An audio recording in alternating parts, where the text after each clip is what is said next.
16장 18절 말씀부터 교독하도록 하겠습니다. 18절입니다. 또 내가 내게 이르노니 너는 베드로라. 내가 이 반석 위에 내 교회를 세우리니 음부의 권세가 이기지 못하리라.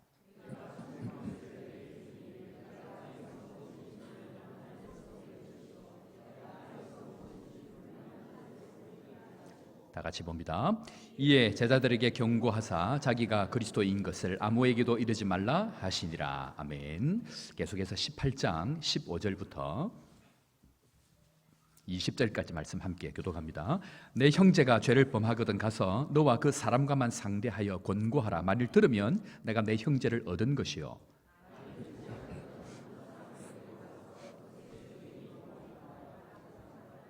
만일 그들의 말도 듣지 않거든 교회의 말하고 교회의 말도 듣지 않거든 이방인과 세리와 같이 여기라.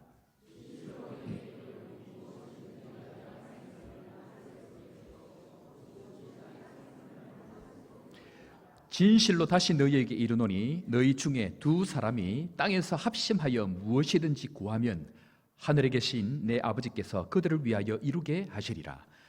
두세 사람이 내 이름으로 모인 곳에는 나도 그들 중에 있느니라. 아멘. 오늘 하나님 우리와 함께 하시고 뿐만 아니고 하나님의 은혜와 놀라운 영광이 우리 가운데 충만하기를 주의 이름으로 축원합니다. 오늘 말씀 내 교회를 세우리라 10번째 말씀으로 교회는 생명입니다 라는 말씀으로 하나님 말씀 함께 나누기를 원합니다. 옛날 어느 나라에 공주님이 계셨습니다. 공주님이 이 희귀병에 걸렸는데 이 수소문 끝에 용하다는 의원을 찾았습니다. 그래서 찾아가서 알아보니까 이 의사가 왕에게 하는 말이 표범의 젖을 구해서 공주님을 먹이면 공주님의 병이 나을 겁니다 라고 얘기했습니다. 그러니까 이 용하다는 의원 이야기를 듣고 이 왕이 용사 한 명을 구해가지고 이 표범의 젖을 찾아가지고 오도록 그렇게 했습니다. 그런데 이 용사가 겨우겨우 이 맹수들과 싸워가지고 이 표범의 젖을 찾아가지고 돌아왔습니다. 그런데 그때부터 이제 이 용사의 몸에 있는 이 각 지체들이 문제가 생기기 시작했습니다. 눈이 제일 먼저 이야기를 했습니다. 내가 표범을 찾았으니까 이 공이 내가 제일 크다라고 얘기를 했습니다. 그러니까 그 말을 가만히 듣고 있던 이 팔이 눈이 무슨 소용이 있느냐, 내가 걸어가지 아니하면 이 표범을 어떻게 잡을 수 있느냐라고 얘기를 했습니다. 그러자 그것을 가만히 보고 있던 손이 하는 얘기가 아니 거기까지 가보아야 뭘 하느냐, 내가 손으로 때려잡아야 표범을 잡을 수 있는데 내가 잡아봤다 그 얘기를 했습니다. 그러니까 그 다른 지체들이 이야기를 계속 듣고 있던 혀가 뭔가로 얘기를 하려고 하니까 딴 애들이 막 막는 겁니다. 네가 한 게 뭐있냐고, 가만히 있으라고 막 윽박을 질렀습니다. 그리고 이 용사가 왕 앞에 가서 이제 상을 딱 받으려는 순간 입이 한마디를 했습니다. 전하, 이것은 표범젖이 아니고 개젖입니다. 말귀를 알아듣는 분은 못 알아듣는 옆에 분에게 일러주시기를 바랍니다. 지난주에 한 목사님께서 저를 찾아왔습니다. 영국에서 박사를 공부하시고 거제에 사시는 분인데 꼭 저를 한번 만나고 싶어서 그렇게 오셔서 귀한 교제를 나누었습니다. 그런데 그분은 영국에서 이제 2002년부터 사익을 하시고 또 교회 개척도 하시고 박사 공부를 하셔가지고 이 교리와 관련되어 있는 것들과 역사를 같이 묶어가지고 영국에서 오랫동안 사익을 하셨는데 어떻게 이제 우리 거제에 사시니까 거제의 소식을 들으시고 우리 교회 꼭 한번 오고 또 저도 한번 만나고 싶어가지고 오셨는데 뭐 이런저런 얘기를 많이 나눴습니다. 그런데 이 목사님 얘기가 영국 교회는 지금 예수를 믿고 교회를 다니는 사람들이 3%밖에 되지 않습니다. 그 얘기를 합니다. 그러니까 영국 교회가 신앙이 뛰어나고 굉장히 탁월하지만 교회 자체는 3%밖에 교회를 다니지 않는다. 그 얘기를 들었습니다. 그런데 공교롭게 또 한 분의 이야기를 제가 들었는데 동일하게 영국에 있는 어떤 외국인이 한국에 와서 영어 강사로 이렇게 한다는 겁니다. 그래서 이제 그분을 알고 있는 분이 이분에게 뭐 이런저런 얘기를 하다가 주말에 뭘 하십니까? 라고 얘기하니까 이 친구 되시는 분이 교회를 갑니다 라고 얘기하니까 이 영국에서 온 친구가 그러면 당신은 처치 고우냐 그 말입니다. 무슨 말이냐면 당신은 교회 가는 사람이냐 뭐 이런 표현이 됩니다. 그러니까 그래 나는 크리스찬이다 기독교인이다 라고 얘기하니까 이 사람이 하는 얘기가 크리스찬이 뭐냐 그러더랍니다. 무슨 말이냐면 영국에서 왔는데, 우리는 영국 하면 그래도 복음이 좀 되어져 있고 이런 것을 이해를 하는데, 크리스찬, 예수 믿는 사람이라는 말 자체를 모른다라는 것입니다. 사랑하는 성도 여러분, 오늘 제가 혀가 이 젖은 개젖입니다 라고 얘기를 했는데, 오늘 이 이야기를 끝까지 잘 기억하고 가셔야 됩니다. 제가 오늘 여러분들에게 질문하겠습니다. 사랑하는 성도 여러분, 교회를 아십니까?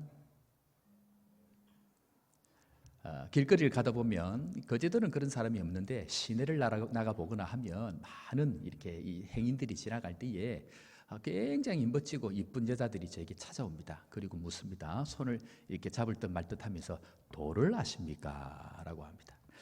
제가 다시 한번 여쭙겠습니다. 사랑하는 성도 여러분, 교회를 아십니까? 예, 우리 옆에 있는 분들에게 한번 인사 한번 합시다. 교회를 아십니까? 교회를 아는 것, 이것은 굉장히 중요합니다. 교회를 우리는 예수의 은혜로 말미암아 다 교회가 되어진 줄 믿으시기를 바랍니다. 그런데 문제는 뭐냐면요, 교회가 뭐냐는 것입니다. 교회를 모르면 무슨 일이 생기는가, 오늘 그 이야기를 먼저 시작하면서 오늘 말씀을 함께 나누기를 원합니다.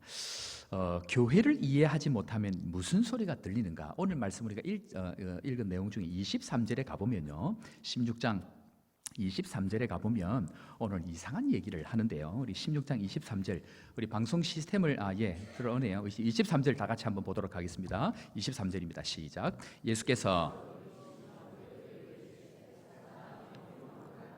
너는 나를 넘어지게 하는 자로다. 내가 하나님의 일을 생각하지 아니하고 도리어 사람의 일을 생각하는도다 하시고, 평소에 예수님은요, 베드로가 좀 실수를 해도 다 용납하셨습니다. 그리고 베드로가 어떻게까지 부인하고 뿐만 아니고 저주까지 하더라도 예수님은 그거에 대해서 일체 말을 하지 않으셨습니다. 그런데 오늘 예수님께서는 베드로가 뭐라고 얘기합니까? 사단아 물러가라 라는 이 사단 이야기까지 듣습니다. 베드로가 어떤 사람입니까?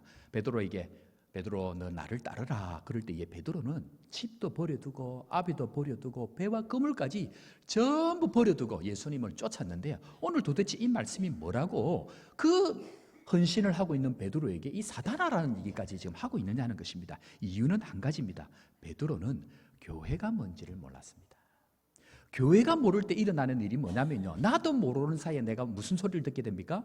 사단이라는 소리를 듣게 된다는 것입니다. 자, 오늘 16장 18절 말씀에 오늘 역사상 예수님께서 단 한 번도 쓴 적이 없는 단어를 사용하십니다. 역사상 단 한 번도 쓴 적이 없는 그 단어가 18절 말씀에 있는데, 자, 우리 18절 말씀 다시 한번 보도록 하겠습니다. 아마 자막은 준비가 안 돼 있을 건데요, 18절 말씀 우리 다시 한번 더 읽어보도록 합니다. 시작. 또 내가 내게 이르노니 너는 베드로라. 내가 이 반석 위에 내 교회를 세우리니 음부의 권세가 이기지 못하리라. 오늘 예수님께서 역사상 단 한 번도 써보지 않은 그 단어를 쓰시는데 그게 바로 교회라는 단어입니다.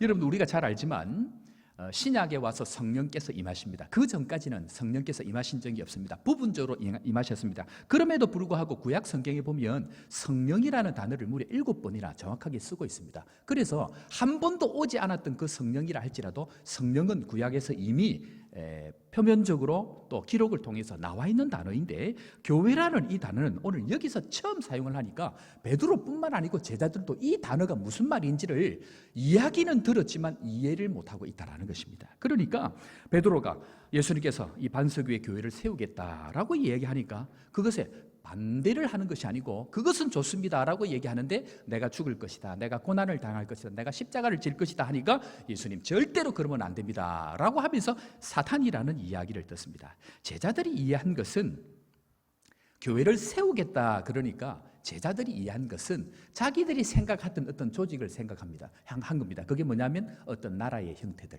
어떤 조직의 형태, 이것을 생각하니까 그 조직의 장이 되시는 예수님께서 고난을 당한다 그러고 죽는다 그러니까 예수님 그것 안 됩니다 라고 하는데, 예수님은 그 말 한마디에 이 사탄아 물러가라 라는 얘기를 듣게 되어졌다라는 겁니다. 그런데 여러분, 이 베드로만 그런 것이 아니고요, 성경에는 또 다른 사람이 나옵니다. 누굴까요?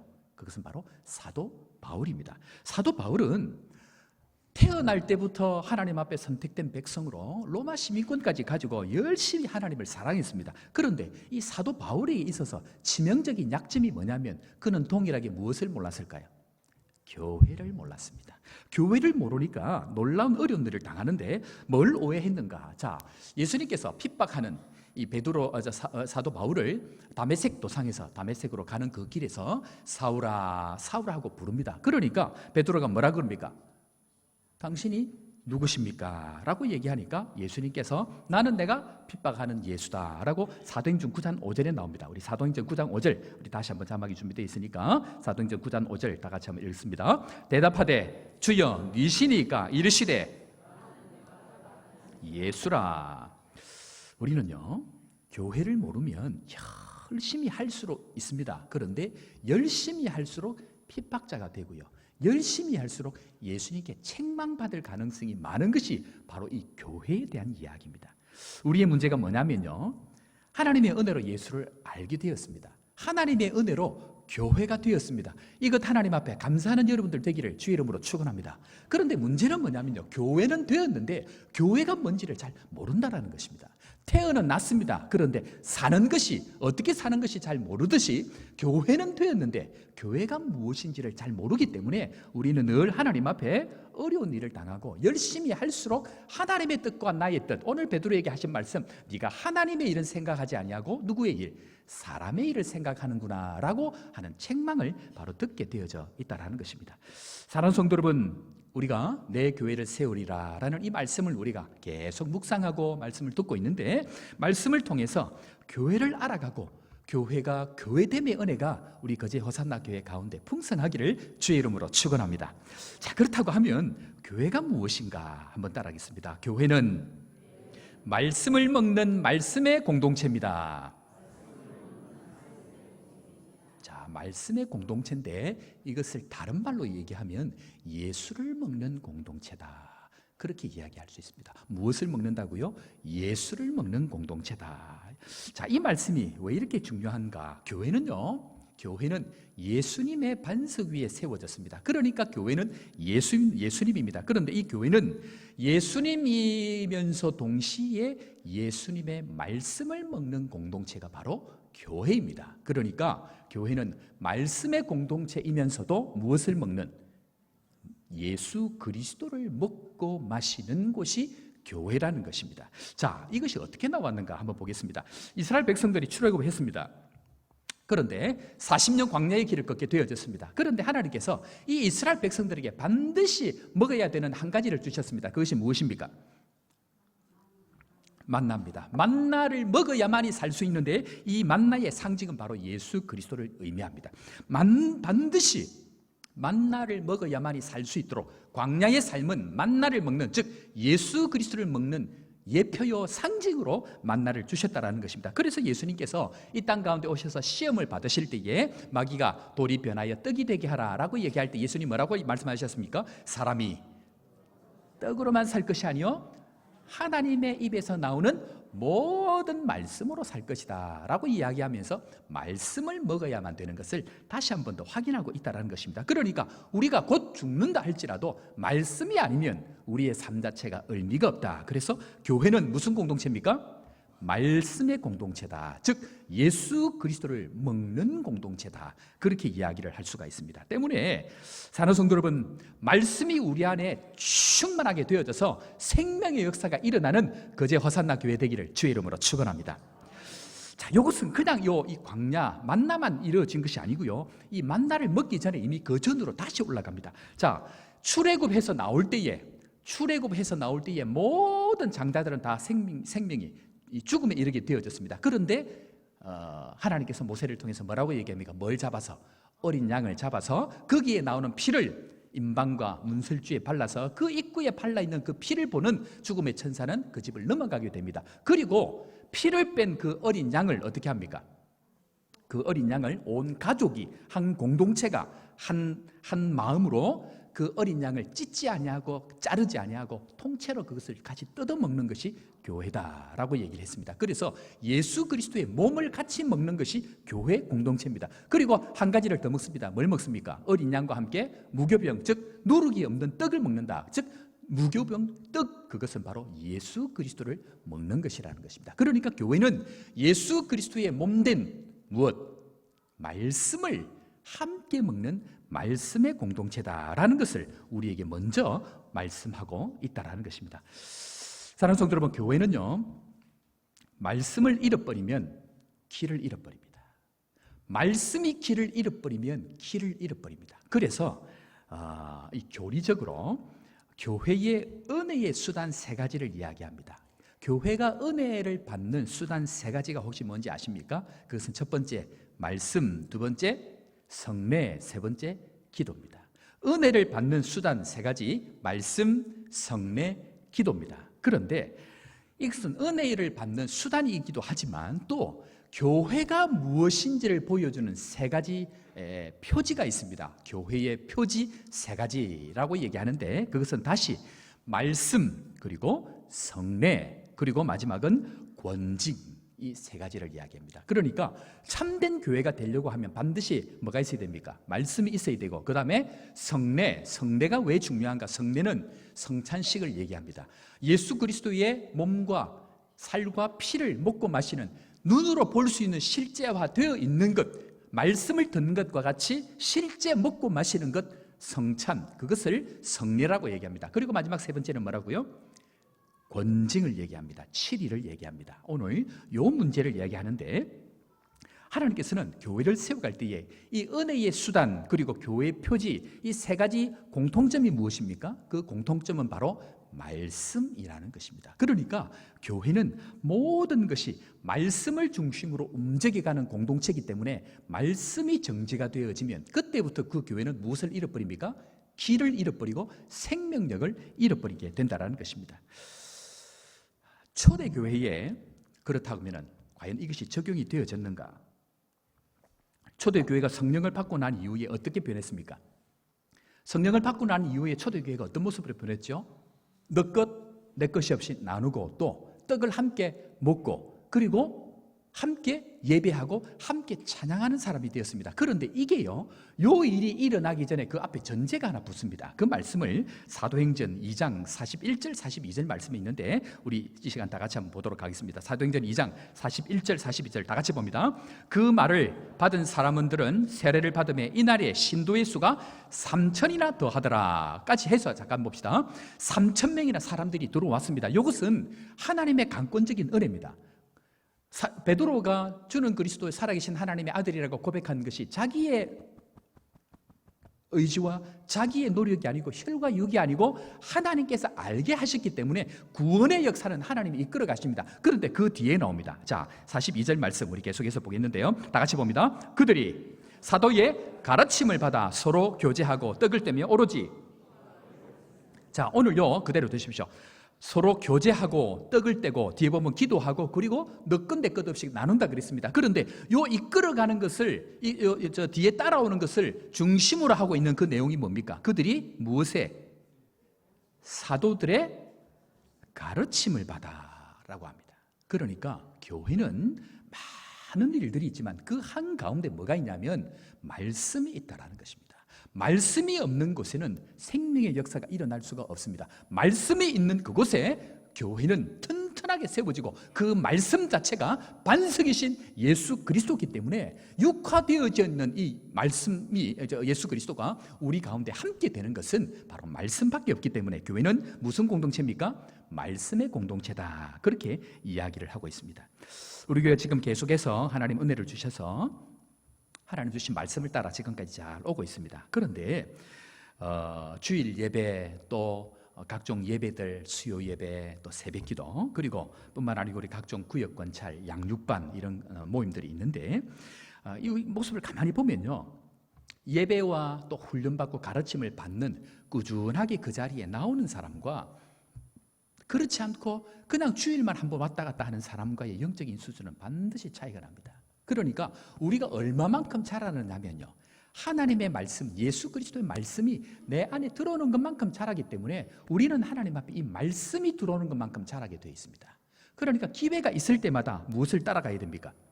말씀이 있는 곳으로 가야 된다는 것입니다. 그냥 우리의 의지와 노력으로는 우리는 절대로 자라갈 수가 없습니다. 그러니까 말씀이 있는 것을 사모하고 훈련받고 가르침받는 것을 하나님 앞에 사모하는 것, 이것은 굉장히 중요합니다. 신앙생활을 하다가요 언제 문제가 생기냐면요, 말씀이 안 들릴 때부터 생깁니다. 말씀보다 내가 앞설 때 그때부터 신앙생활에 문제가 생깁니다. 그래서 나의 신앙이 지금 어떤 상태인지를 점검하는 게 뭐냐면요, 주중에 내 안에 사람들의 이야기가 남아있는지, 아니면 주일날 혹 예배시간, 아니면 양육반이나 구역 건찰 때에 목사님을 통해서 주신 그 말씀이 남아있는지를 곰곰이 생각해보면 남아있는 그것이 나를 이끌어갑니다. 사람의 말이 남아있으면요, 그 이야기를 따라가게 되어 있고요, 말씀이 내 안에 남아있으면 그 말씀이 나를 이끌어갑니다. 그러니까 하나님과 우리 사이에 말씀 말고는 다른 것이 끼어 들어올 수 있도록 용납하면 안 됩니다. 그러니까 말씀이 우리 안에 들어온 것만큼 우리의 공동체가 자라기 때문에 우리가 하나님 앞에 해야 할 것은 하나님 앞에서 교회가 교회됨, 즉 말씀의 공동체로 살아갈 때에 우리의 삶 가운데, 교회 가운데에 생명의 풍성한 역사가 일어날 줄로 믿고 말씀의 공동체가 다 되는 믿음의 성도 되기를 주의 이름으로 축원합니다.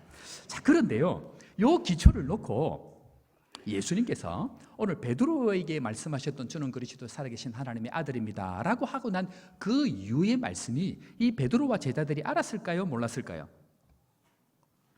이해하지 못했다고 말씀을 드렸습니다. 그래서 이 말씀을 17장, 18장에 거쳐가지고 이것을 쭉 풀어서 설명하고 있는 내용입니다.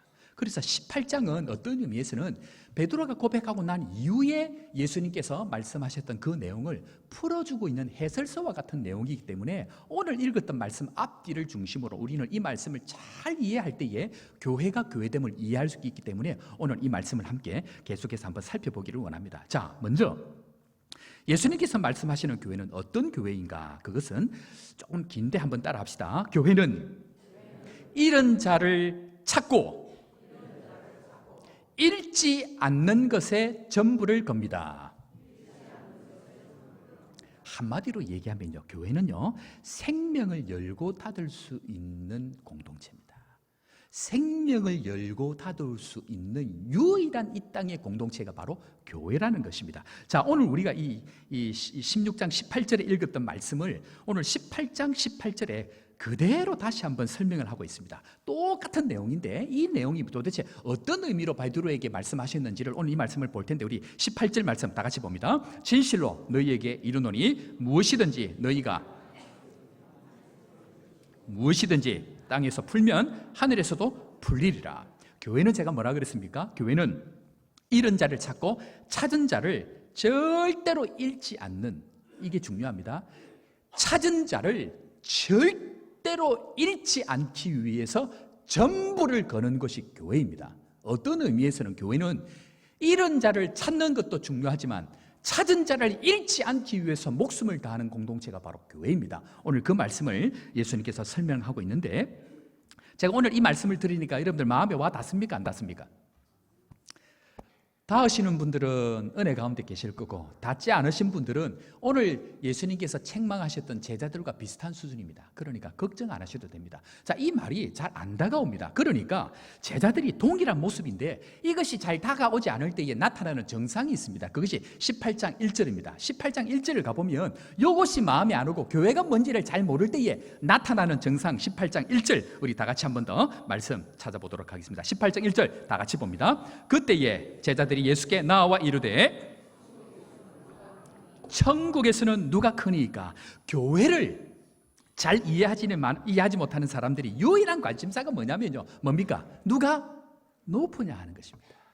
교회를 잘 이해를 하지 못하는 사람들이 유일한 관심사가 뭐냐면요, 죄의 본성인 상향성이라는 것입니다. 죄의 본성은 끊임없이 올라가는 것입니다. 그래서 그들의 관심은 끊임없이 내가 높다, 아니야 네가 높아, 아니야 내 말이 맞아, 아니야 네 말이 맞아, 이것 가지고 평생 싸우는 것이 바로 교회를 이해하지 못할 때 나타나는 모습이 바로 이 모습이라는 것입니다. 제자들도 동일하게 오늘 예수님께서 이 반석위에 내가 내 교회를 세우리라, 이것을 알게 한 것은 하나님이다라고 축복하셨지만 그 제자들도 이 교회를 몰랐다라는 것입니다. 사랑하는 성도 여러분, 걱정하지 않기를 바랍니다. 그래서 하나님은 우리에게 누구를 보내셔서?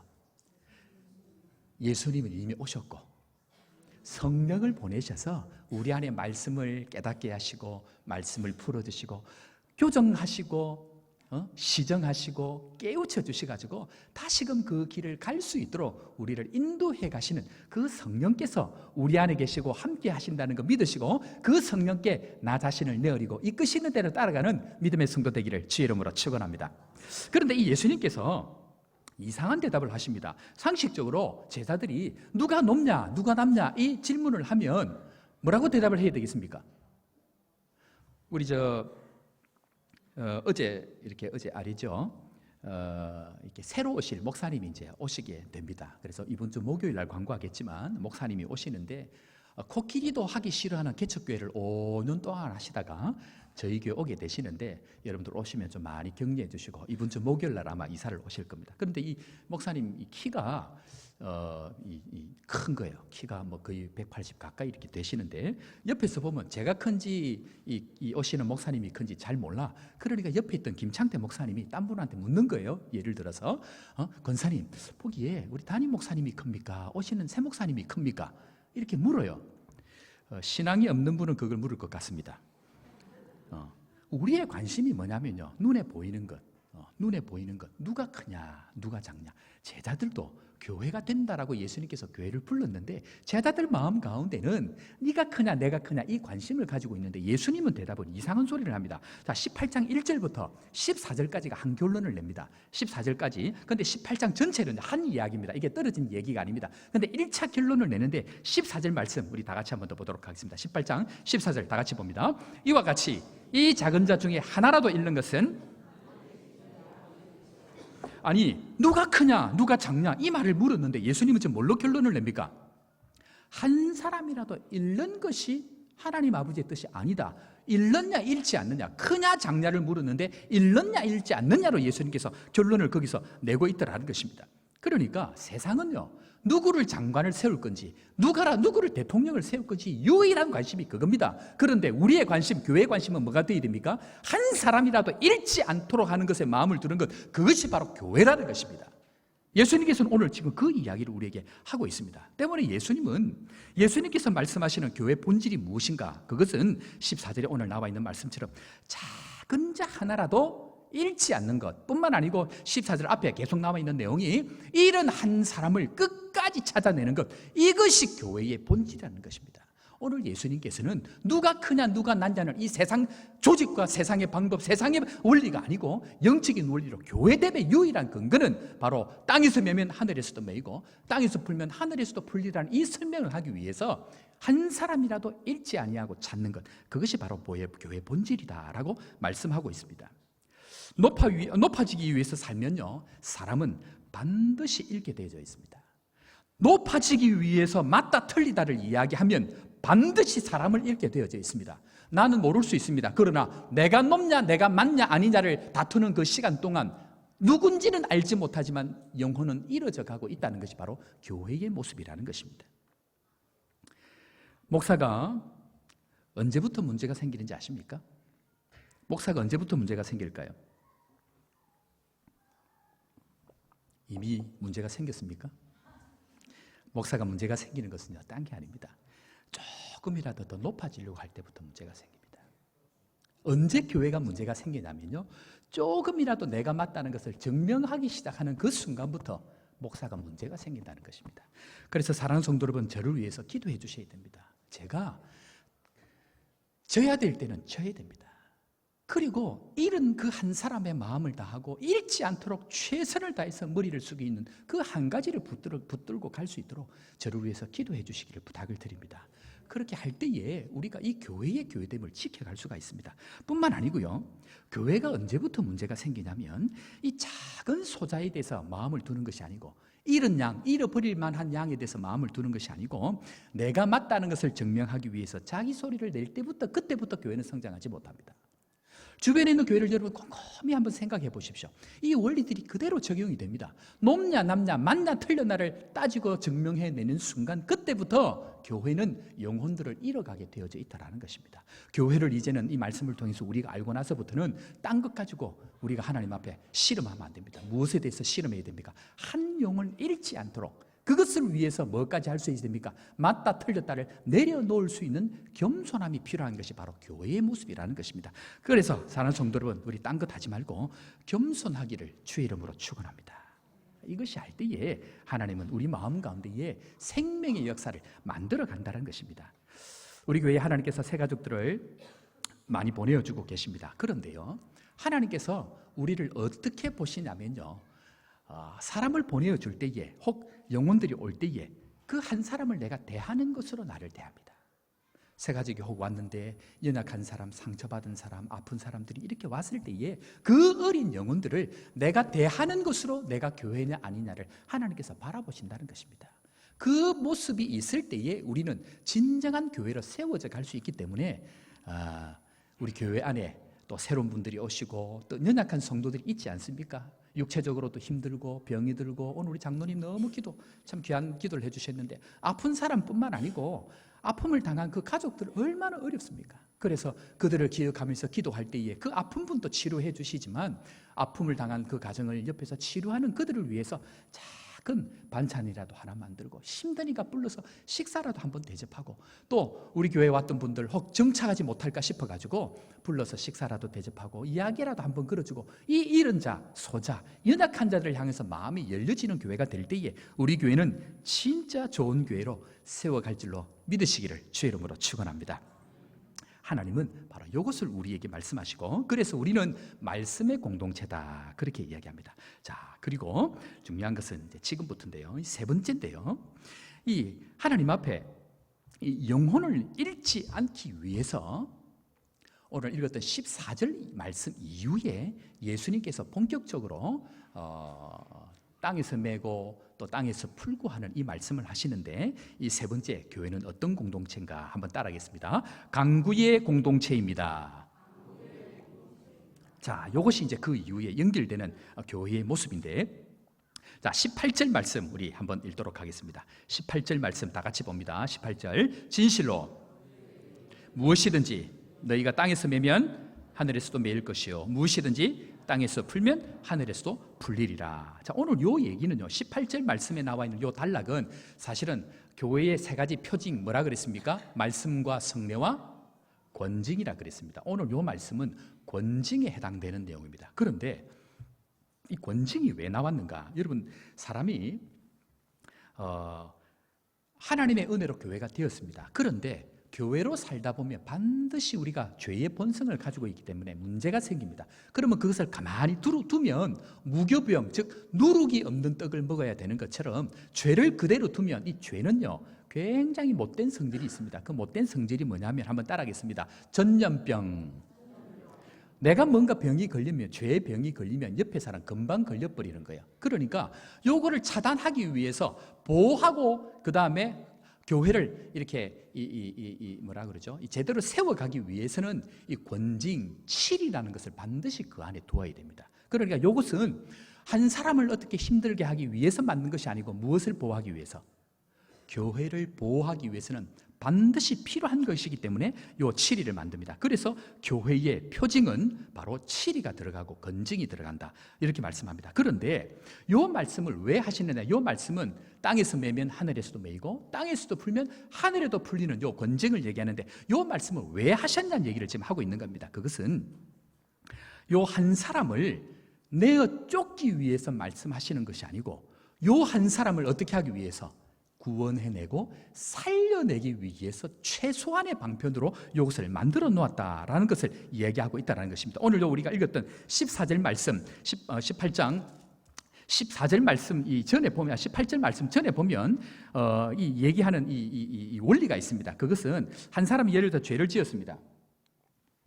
그런데 이 죄 지은 것을 어떤 한 사람이 알게 됐습니다. 그러니까 이 한 사람이 이제 이 원리적으로 교회를 세워가는 원리적으로 그 사람을 찾아가 가지고 당신이 이런 문제가 있으니까 돌이키면 좋겠습니다 라고 얘기를 했습니다. 그러니까 이 사람이 말을 들을까요, 안 들을까요? 잘 안 듣는 거예요. 그러니까 예수님께서 뭐라고 얘기하냐면, 한 사람으로 얘기해서 말을 안 듣거든 몇 명이 가라 그럽니까? 두세 사람이 가서 말마다 정참케 하라, 확인하라 그럽니다. 네가 했던 말 또 내가 이렇게 얘기할 때에 그것이 진짜인지 아닌지를 확인하라 그럽니다. 그리고 그 두세 사람의 말도 안 들으면 어떻게 얘기하라고 합니까? 교회에 얘기하라고 합니다. 그리고 교회가 공적으로 그 사람에게 얘기를 해서 교회의 말도 안 들으면 어떻게 합니까? 무엇으로 여기라 그럽니까?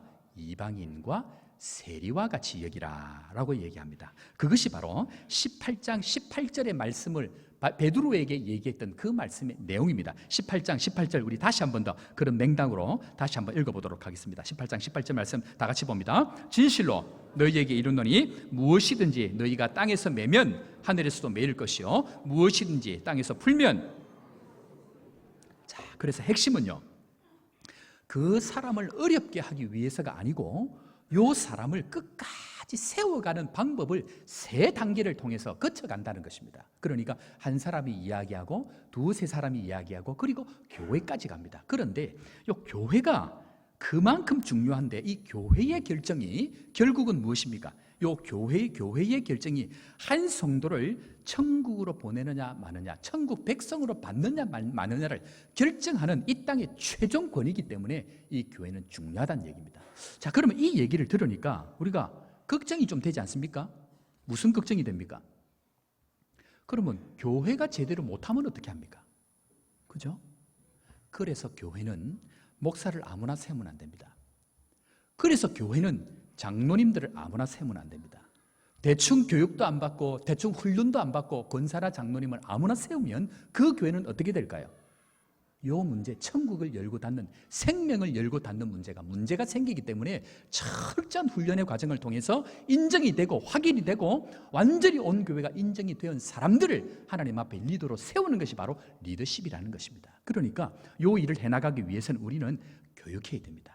배워야 됩니다. 가르침을 받아야 됩니다. 요 과정을 안 거치니까 교회가 자꾸만 문제가 생기는데 우리 교회는 앞으로 이 일들을 계속 이루어 나가고 또 교회가 교회됨의 일들을 감당해 나갈 것입니다. 그런데 여기서 중요한 게 뭐냐면요, 한 사람을 끊어내고 한 사람을 치리해가지고 내보내는 게 목적이 아니고 그 이후에 본 예수님의 말씀이 나오는데 요 일을 위해서 하나님은 그 한 사람을 살리기 위해서 두세 사람이 모여가지고 이 한 사람을 위해서 온 마음을 다해서 풀고 매면 내가 너희들과 함께 있겠다라고 하는 말씀이 우리가 잘 알고 있는 두세 사람이 내 이름으로 모인 곳에 나도 그들 중에 함께 있겠다라는 말씀입니다. 오늘 그 말씀 우리가 다시 한번 읽어보도록 할 텐데요, 19절 우리 20절 말씀 다 같이 한번 보도록 하겠습니다. 19절 20절 다 같이 봅니다. 진실로 다시 너희에게 이르노니 너희 중에 두 사람이 땅에서 합심하여 무엇이든지 구하면 하늘에 계신 내 아버지께서 그들을 위하여 이루게 하시리라. 두세 사람이 내 이름으로 모인 곳에는 나도 그들 중에 있느니라.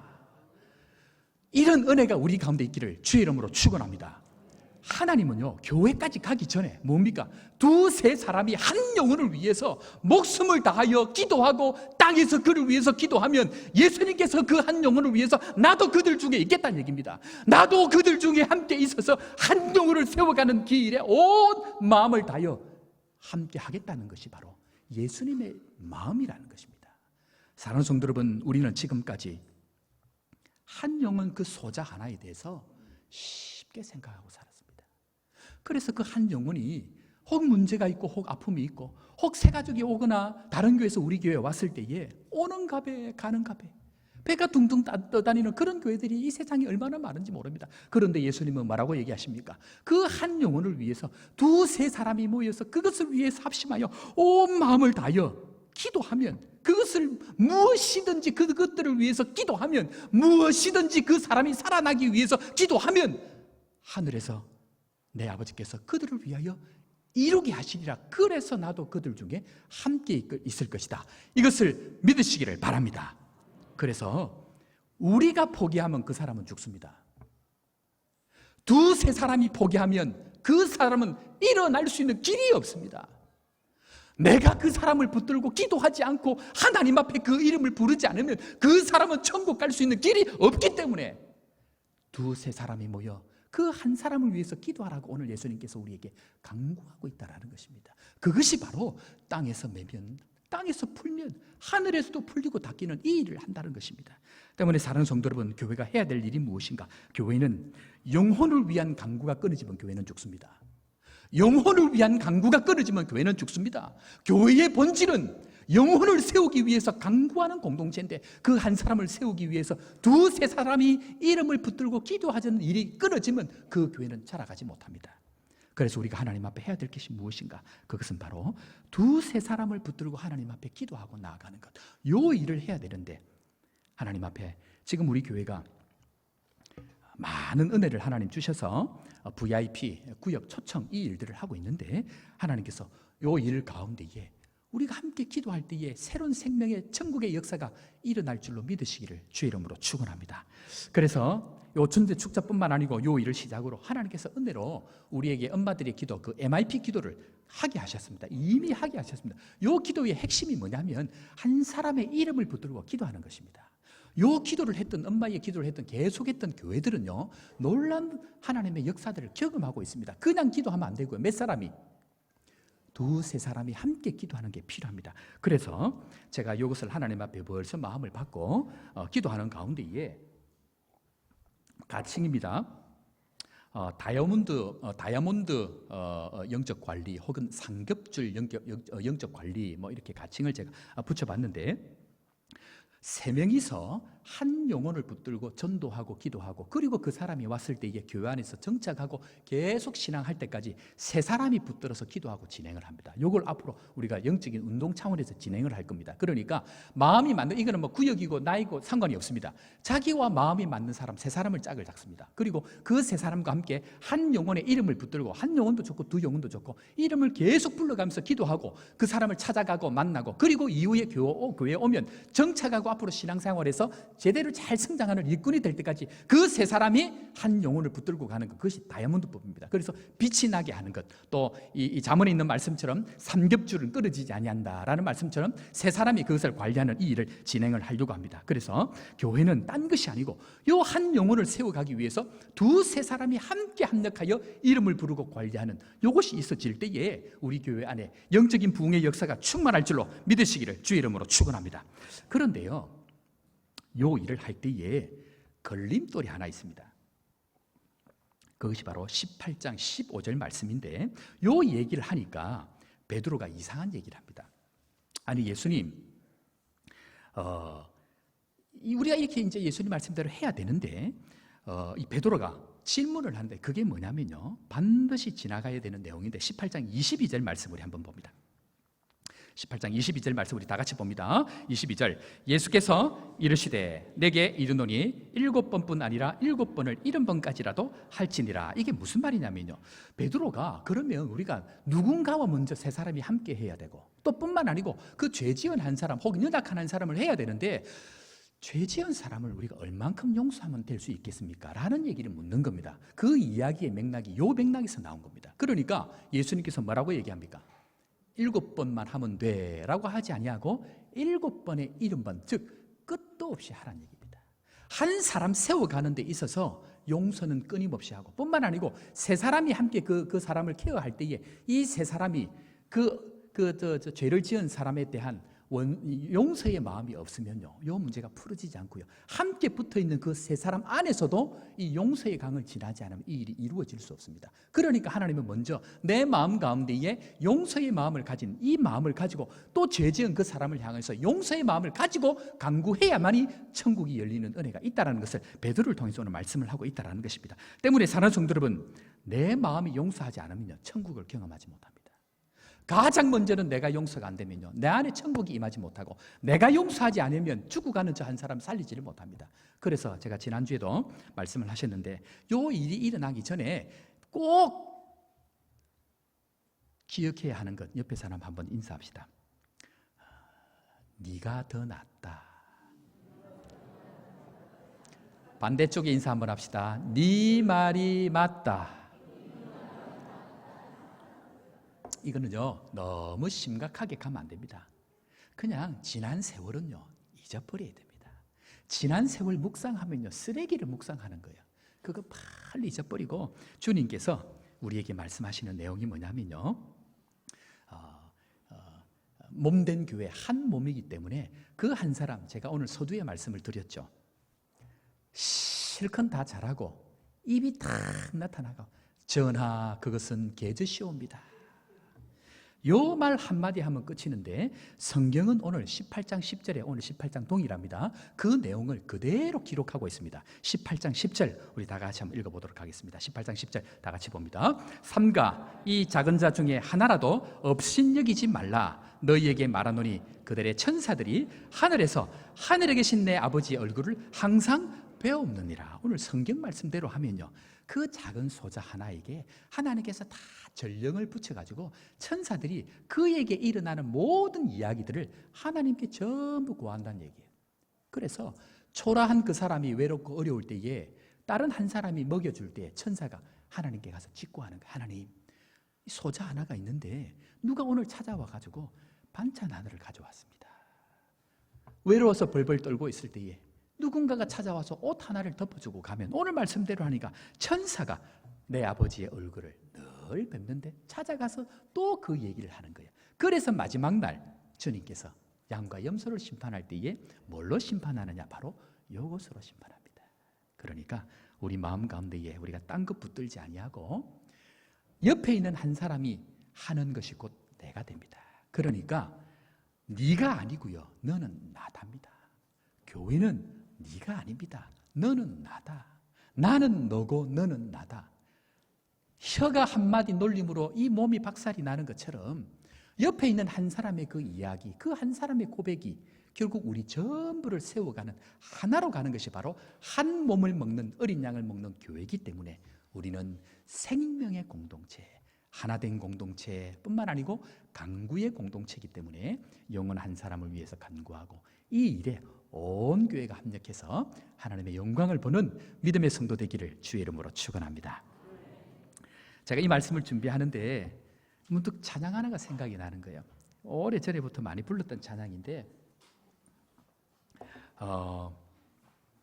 우리가 살다 보면 어렵고 힘든 일이 있습니다. 그런데 우리가 힘이 날 때가 언제냐면요, 누군가가 참 내가 지치고 쓰러져 있을 때 누군가가 나를 위해서 손 한번 잡아줄 때, 누군가가 나를 위해서 기도하고 있다는 그것 한 가지. 내가 오늘 중보기도 저는 이제 주일 아침에 늘 교회를 전부 다 한 바퀴 돌아봅니다. 그리고 오늘 우리 중보기도 팀이 이제 있는데 중보기도 이렇게 하시는 분 좀 일찍 오신 분들에게 그 말씀을 드렸습니다. 제가 기도 때문에 삽니다. 제가 그 말씀을 드립니다. 누군가 모르지만 나를 위해서 기도할 때 우리 성도들 다 아프고 지치잖아요. 살다 보면 몰라서 실수하기도 하고 또 힘이 없어서 쓰러지기도 하고 그럴 때에 누군가 잡아주는 그 한 번의 손, 누군가 격려하고 기도해주는 그 한 번의 기도가 우리를 다시 일어나게 한다는 그 생각이 드는데, 이 말씀을 준비하면서 하나님께서 이 창을 주셨는데 마음이 지쳐서 기도할 수 없을 때에 눈물이 빗물처럼 흘러내릴 때 누군가가 우리를 위해서 기도하는 그 기도 때문에 일어난다는 것, 내가 그런 사람이 될 뿐만 아니고 내가 누군가에도 그런 사람이 되기를 소원하면서 우리 마음이 지쳐서 기도하며 나갑시다. 마음이 지쳐서 기도할 수 없고 눈물이 빗물처럼 흘러내릴 때 주님은 우리 연약함을 아시고 사랑으로 인도하십니다.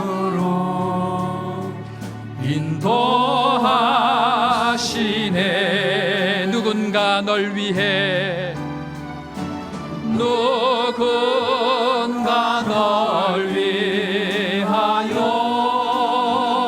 누군가 기도하네. 누군가 기도하네. 내가 홀로 외로워서 마음이 무너질 때 누군가 널 위해 기도, 누군가 널 위해, 누군가 널 위하여 누군가 기도하네. 누군가 기도하네. 내가 홀로 외로워서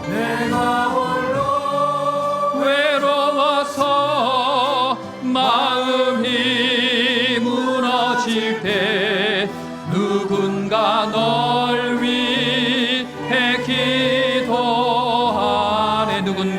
때엔 누군가 널 위해 기도하네.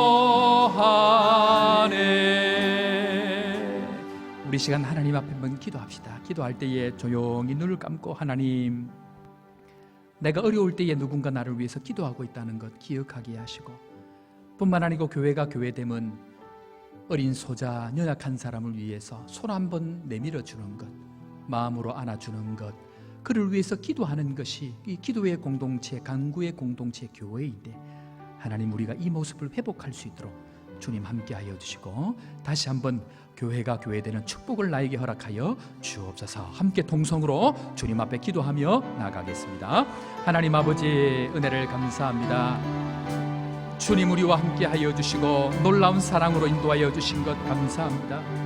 하나님 아버지, 주의 성도들 오늘도 연약한 마음으로, 지친 마음으로, 상한 마음으로 주님 앞에 나와 예배드리는 성도들에게 힘을 더하여 주시고, 다시 한번 일어설 수 있는 은혜를 더하여 주시고, 놀라운 주의 사랑을 다시 한번 경험할 수 있도록 주님 축복하여 주옵소서.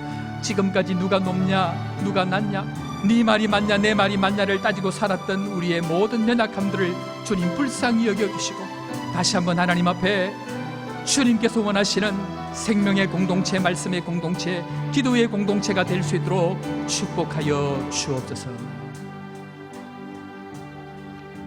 하나님 아버지, 오늘도 우리에게 주님 앞으로 나올 수 있는 교회가 되게 하심을 감사합니다. 주님께서 우리를 불러주셔서 교회를 알지 못하는 연약한 가운데서도 우리를 불러주시는 축복을 더하여 주시고, 교회로 생명의 공동체로, 말씀의 공동체로, 간구의 공동체로 주님 앞에 나아갈 수 있도록 은혜 베푸신 하나님을 찬양합니다. 주님, 잃은 양 한 사람을 포기하지 않기 위하여 오늘도 우리와 함께 하시고, 두세 사람이 내 이름으로 모인 곳에 나와 함께하겠다고 약속하여 주신 그 약속의 말씀 붙들고 다시 한번 생명의 공동체가 될 수 있도록 축복하여 주옵소서. 오늘 이 아침도 온 교회가 주의 이름을 붙들고 연약한 성도들을 위해서 주님 기도합니다. 하나님, 김봉현 집사님, 고광순 집사님, 정은수 자매, 하나님께서 치유의 은혜를 더하여 주옵소서. 예수의 이름으로 낫는 은혜가 있게 하여 주옵소서. 그리해서 예수의 이름이 높아질 수 있도록 도우시고, 예수의 이름이 증거될 수 있도록 함께하여 주옵소서. 옆에서 하나님 돌보며 케어하는 가족들에게도 힘과 은혜를 더하여 주시고, 지치지 않도록 도우시고, 순간마다 위로의 손길을 경험할 수 있도록 인도하여 주옵소서. 오늘도 여러 가지 아픔으로, 병으로, 수술로 병원에 있는 지체들 주님 기억하여 주시고, 치료의 은혜가 있게 하여 주옵소서. 그들 마음 가운데 위로가 있게 하여 주옵소서. 돌아오는 회복의 역사가 있게 하여 주옵소서. 그리해서 하나님과 우리의 관계가 회복되게 하여 주시고, 다시 한번 교회가 교회되는 생명의 공동체가 되게 하여 주옵소서. 그럼에도 불구하고 오늘 이 시간도 상하고 찍힌 마음으로 주님 앞에 나온 성도들 주님 긍휼히 여겨 주옵소서. 어루만져 주옵소서. 회복케 하여 주옵소서.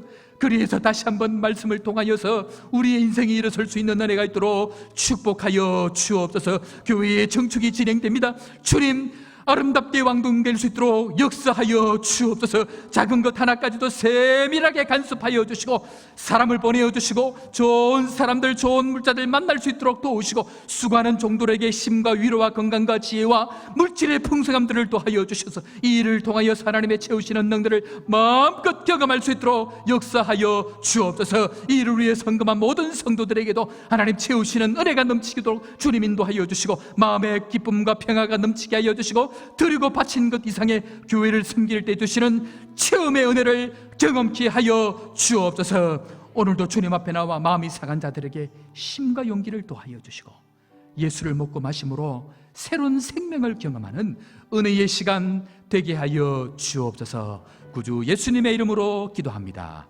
아멘.